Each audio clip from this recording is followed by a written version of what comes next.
So Scott's in drag, the fans are hooked, and the show's found a home. Time to turn it up a notch. Like his own marriage, Don decides to explore interracial relationships in the episode Black on White on Fire.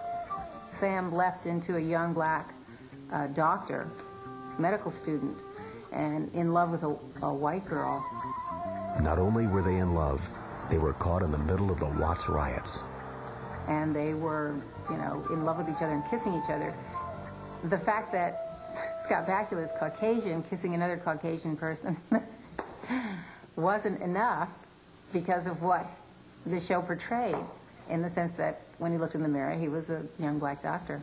A black guy kissing a white girl. No big deal, right? Wrong.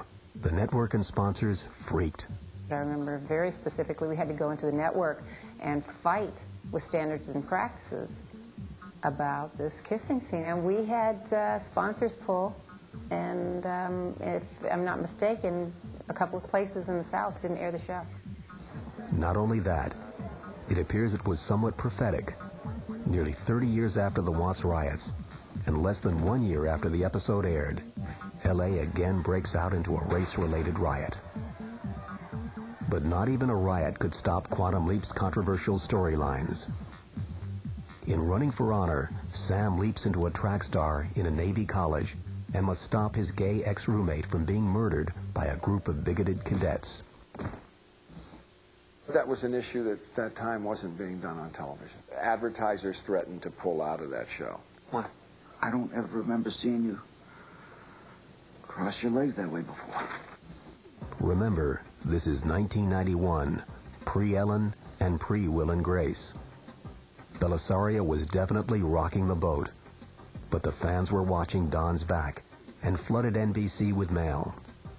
Despite the naysayers, over 17 million people watch Running for Honor. I'm a relatively liberal person in terms of how I deal with other people and how I feel about people's rights to be who they want to be and do what they want to do, as long as they don't, it doesn't hurt somebody else.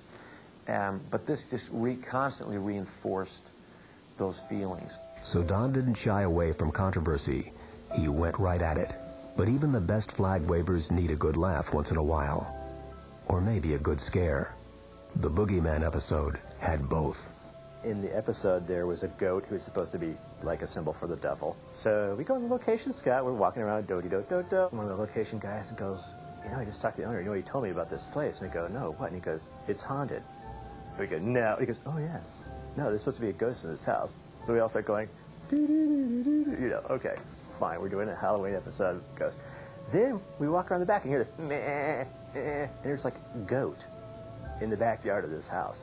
Now people are like freaking out a little bit. But we don't actually say the title of that episode. It's Bad Luck. After the episode aired, we got all this weird fan mail coming in where people telling stories like, my VCR ran backwards, or just as soon as the episode came on, it blanked out. Weird things have been attributed to it and associated with it. While fans are figuring out what went wrong with their VCRs, Sam was meeting a famous author. Stevie King. Hey, Crucio! This was what Belisario called a kiss with history. It's when Sam says or does something in the past that eventually becomes part of pop culture. So Sam's influencing the future, Don's predicting the future, and behind the scenes, the network is ruining Quantum Leap's future. NBC decides to move the show back to Friday nights, the same place it failed a year and a half earlier. Once again, Quantum Leap's salvation would come from an unlikely source.